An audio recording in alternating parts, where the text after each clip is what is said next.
Chapter 1 Hinduism, the Universal Law. When His Holiness the Jagadguru was camping in a quiet village during the course of his tours, a European gentleman came to see him.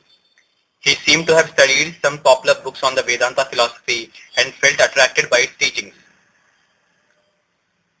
Foreigner: Swamiji, may I know if you are prepared to take converts to your religion? Personally, I find much worth in it, and I have known very many friends who so love your philosophy and religion that they would like to call themselves Hindus, if that were possible.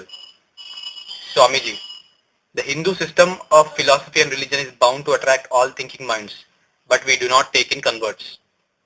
Foreigner: if you think that your system is an invaluable one and is bound to be useful to all mankind, does it not follow that you must be prepared to take in converts?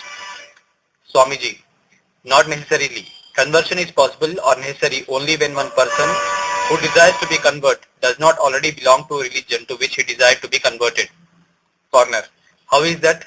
Do you mean to say that no formal conversion is necessary as those who desire to be Hindus are already Hindus by the virtue of that desire itself? Swamiji, no. I mean that all are Hindus, irrespective of their desire to be called Hindus. Foreigner: how can that be? Swamiji, Hinduism is a name which has now been given to our system, but its real name has always been Sanatana Dharma or the eternal law. It does not date from a particular point of time or begin from a particular founder. Being eternal, it is also universal. It knows no territorial jurisdiction. All beings born and to be born belong to it. They cannot escape this law, whether they concede its binding force or not. The eternal truth that fire burns does not depend on for its validity upon our allegiance to it. If we accept the truth, so much better for us. If we do not, so much worse for us. In either case, the law is there, immutable, universal and eternal. Such is our Sanatana Dharma. Foreigner: if then the entire world is Hindu according to you, how do you justify the restrictive caste system? Swamiji, I only told you that all were Hindus and therefore entitled to seek guidance in the tenets of our religion. I did not say that the guidance will be same for all. Countless are the varieties of temperament, training, environments, hereditary, leanings, prenatal tendencies and so on, so that it will be impossible to expect any single stereotyped system of conduct for all. Our Dharma, taking due notice of this undeniable fact, resolves itself into two parts: Samanya Dharma or ordinary law and Vishesha Dharma or special law. The former guides all mankind. The former and the later both together guide those who come under the caste system. Foreigner: if the rules of caste have any spiritual value, why not give the benefit of them to those also who are outside it? Swamiji, if water is beneficial to a thirsty man, does it follow that it will be beneficial to a man who has fever and therefore feels thirsty?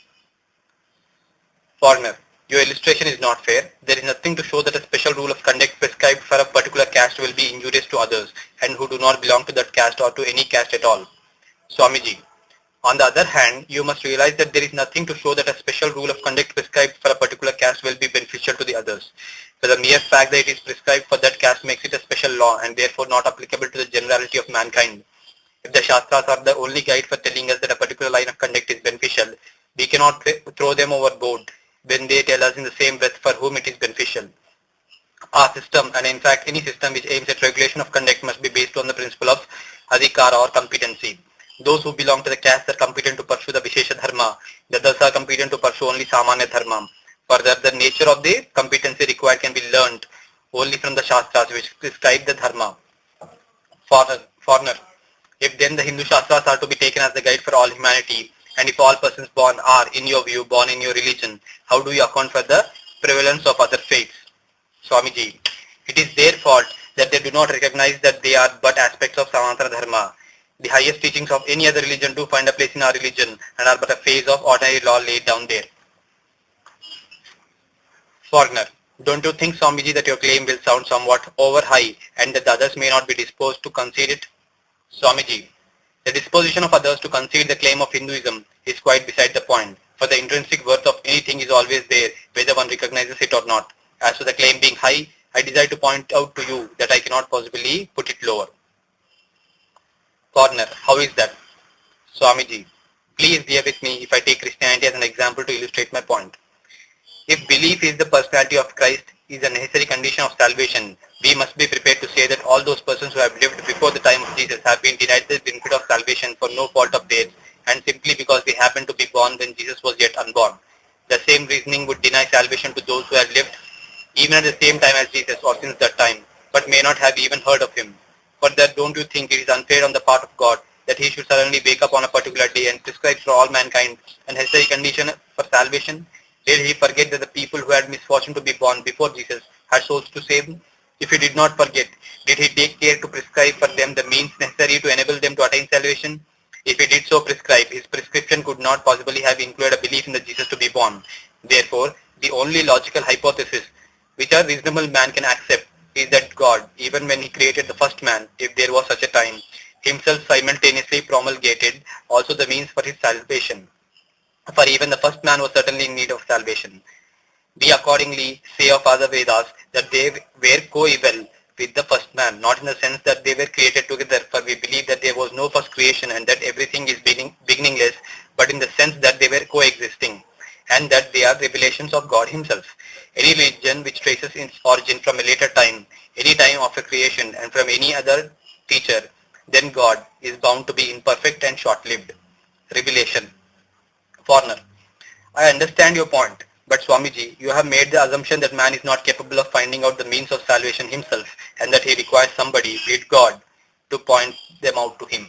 Swamiji, before he can possibly find out the means, man must first know that there is something to be striven for, that there is such a something that can be known by us only if somebody who partakes of that something or has realized it in the actual experience informs us about its experience. This information coming from beyond the range of our experience is itself in the nature of a revelation. Further, how can one possibly know for certain that a particular course of conduct does lead to a salvation unless it is taught to us by somebody who has pursued that particular course and has attained salvation, or by somebody who by his omniscience is able to visualize at the same time the pathway as well as the goal, or by somebody who is the goal itself? In the first alternative, the question will arise, how did that somebody know before he entered on the course of conduct which he so successfully followed? In the second alternative also, the question how did he attain such an omniscience will require an answer. Therefore, the third alternative, which traces all revelations to the God himself, is the only logical hypothesis. Foreigner. Certainly, we need no revelation to teach us that God exists. The means of knowing him may be difficult to understand, and some guidance may be necessary from those who have known him. But the fact of God's existence does not require any revelation, for we can ourselves infer it by the aid of our reasoning faculty. Swamiji, if the existence of God is so patent a fact and so easily inferable, how do you account for atheists and agnostics in the world? Do you mean to say that their powers of intellect and capacity of reasoning are in any way inferior to ours? On the other hand, you will find that the thinkers who have taken the trouble to think out the existence of God and failed are the men of extraordinary intellect. Their failure to prove God is not due to any essentially uninferable.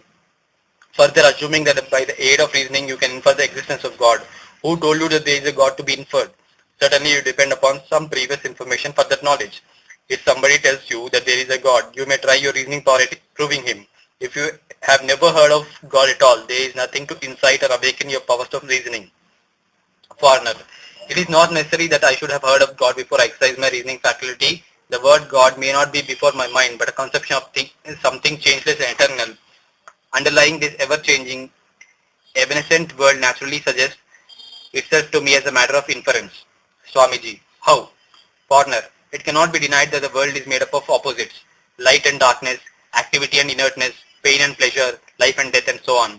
I infer from this that inasmuch there is a change in the world, there must also be its opposite, a non-changing factor. Inasmuch as everything is dying every moment, I infer that there is a non-dying factor also, and so on. Thus, by mere inference, I am able to postulate the existence of a single homogeneous, eternal, unchanging being as opposed to the many heterogeneous, evanescent, changing beings. Swamiji, may I know what is the opposite of a horse? A horse is a positive object of perception. From its existence, you must be able to infer its opposite. What is that opposite? My question may seem somewhat crude, but nevertheless requires an answer. Foreigner. Well then, Swamiji, I shall say that the opposite of horse is a non-horse. Swamiji, quite right. Is it a positive thing or is it a mere negation? Foreigner. Inasmuch as I have called it the opposite of horse, I must say that it is a positive thing. Swamiji, Is it an animal or do you include in this conception everything else in the universe? Foreigner. Strictly speaking, I must include therein everything else in the universe, for even a stone is a non-horse. But ordinarily, as the negation goes with the horse, it is sufficient to negate the horselessness alone, and so, by a non-horse is ordinarily meant an animal which is not a horse. Swamiji, that is, the conception of the opposite of a particular thing can only be a thing akin to that thing, but different from it in that particularity. In other words, there is no absolute opposite for anything in the world. The want of a particular characteristic in one thing which we find in another makes us think that they are opposites of each other. A particular intensity of illumination is capable of being viewed as a particular degree of light. It can also be viewed as a particular degree of darkness. Light and darkness are not therefore absolute opposites of each other, but only relative aspects of light or of darkness as we may choose to view them. Your theory of absolute opposites therefore has no basis in fact. Further, you seem to have also misconceived the scope of inference. As I have mentioned before, unless you have a prior knowledge of the fact that there is something to be inferred, no process of inference can be possibly started in your mind. Suppose a person who has never seen or heard of fire sees a smoke. He cannot possibly infer the existence of fire, but to him the smoke that he actually sees is the ultimate fact. A thing which is explains itself and does not generate in your mind any desire to know what may be behind it, unless we have already reason to think that the thing which is really not the thing in itself, but depends for its existence upon something else. Similarly, if the world is ever changing, and if we never heard of changeless being, we will accept the fact of changing world as it is. The changing world will remain the ultimate fact for us. It requires no explanation, but it is there. If it is changing, what else is there to explain? It is its nature to change. If it ceases to change, it will cease to be the world. If, however, we have heard of a changeless being, explanations are necessary to justify the changing character of the world, to point out the relationship between that being and the world, and to prove that the relationship. Revelation is thus necessary even to put us on the track of inquiry by positing the existence of that changeless being.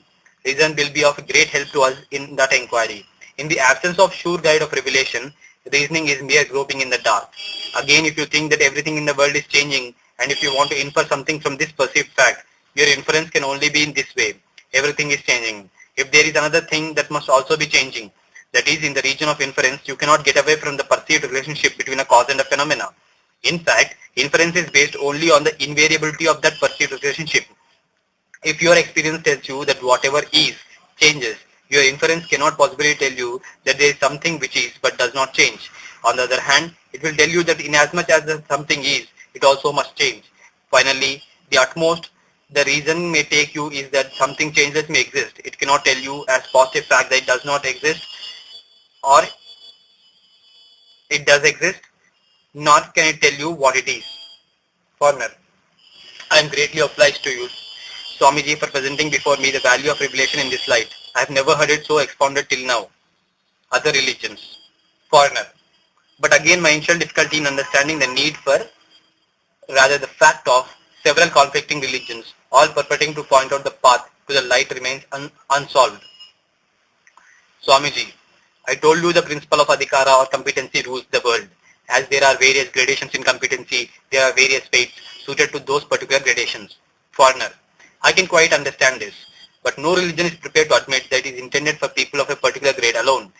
In fact, every religion claims to be the highest and only true one.